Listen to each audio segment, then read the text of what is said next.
Are you looking for 2 simple ways to increase your confidence and become more effective with your business conversion? Tune in to Agent Hacks right now.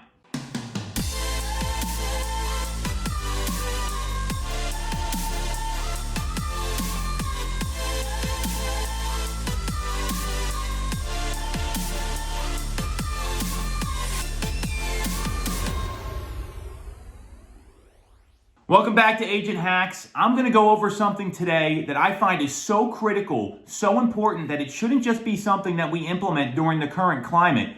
Rather, this should become part of your daily routine because this is what high achievers do. This is what people do that want to get better, want to climb the mountain, and we all know the higher that we climb, the more treacherous the terrain gets. So the first thing, and this is going to be pretty basic stuff. That's the beauty of all this. There's no magic bullets when you're building a business, is daily role play with your scripts and dialogues.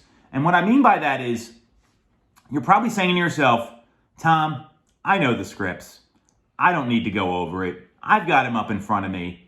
And I'm going to respectfully tell you, you can never practice enough. And you're probably wrong. And that sort of belief is holding you back. What I mean by that is that when you practice, the more you practice, the more confident you get. And when you're confident, your nerves are less likely to get in the way when you perform in front of your clients, meaning performing the presentation, using the script, using the dialogues over the phone. And confidence is going to make you feel good.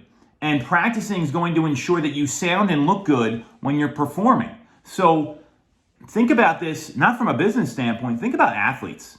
You think those guys and those gals, they don't get jitters when they walk on the court or get on the field? Of course they do. And because they practice so much, and the ones that practice the most, they're the ones that have the least amount of nerves and perform in the clutch. Those folks, just no different than a band, rock star, pop star, whatever you want to call it, those people practice all the time so that they can perform night in and night out. And we should be doing the same thing. So I'm going to give you an example here of 2 NBA players. One practiced so hard he would get in fights with his teammates. He would push them to the limit because he practiced like he wanted to play. And that's Michael Jordan, debatably the greatest basketball player of all time.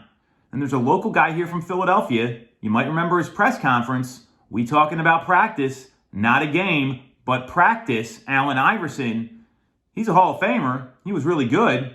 Is he an all-time great? We all know the answer, unfortunately, and I'm a big fan of both of these guys. Huge fan of Allen Iverson. He could have been a lot better and left a lot of meat on the bone because he didn't put the time in when nobody was looking. That's the key difference there. He'd leave it all on the court during the game, which is great. How are you going to get better if you're not practicing? And practicing is going to give you confidence so when those tough objections come at you in the presentation, so when you are sitting there and you're in a deep negotiation with the seller, when you're confident, cool, calm, and collective, you're going to win. You're going to be able to get that agreement signed, win that client, and that's what we're all looking to do here. So that's number 1, is daily role play. And remember, the goal of role play is to talk to less people and set more appointments, which is going to increase your effectiveness. Number 2, you want to have 2 accountability partners. One around your health and vitality, and one around the key leading indicators in your business, those KPIs, those key performance indicators. There's a lot of different names for them. We all know what they are. The activities that move your business that you have 100% control over.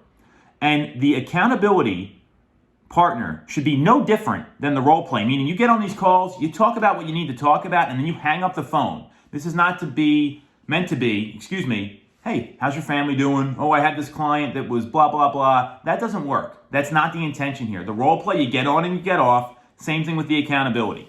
The reason you want to have accountability around your health is because rarely do you see a high achiever that does not focus on their health and vitality. No matter how you're going to do that, if it's going plant-based with your diet, if it's doing yoga, if it's riding a Peloton bike, hey, doesn't matter. You've got to have some sort of discipline around that. And if the people aren't holding you accountable that you're counting on, you need to find another accountability partner. Same thing with those things that move the needle in your business. You have to make commitments. I want to make 100 calls today. The commitment should be specific and measurable. And then you hold each other accountable and ask what got in the way or what you could do better. And that person is on your team. They are on your side. And that's why you need 2 of them. because your health and vitality partner may not be the same person as the guy or gal who's going to hold you accountable with your business. So those two things, you implement those. We all know that what we track and measure improves. We all know that the more confident you are, the more you're going to convert. And confidence can be defined as how strongly you believe in your capabilities to learn new skills, perform at a certain level, attain a goal, or achieve your own definition of success.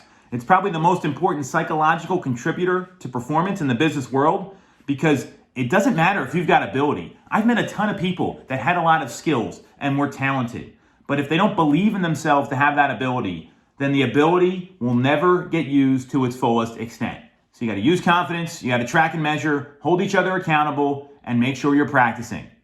Packed a lot in there. Any questions, let me know. Otherwise, we'll be back next week.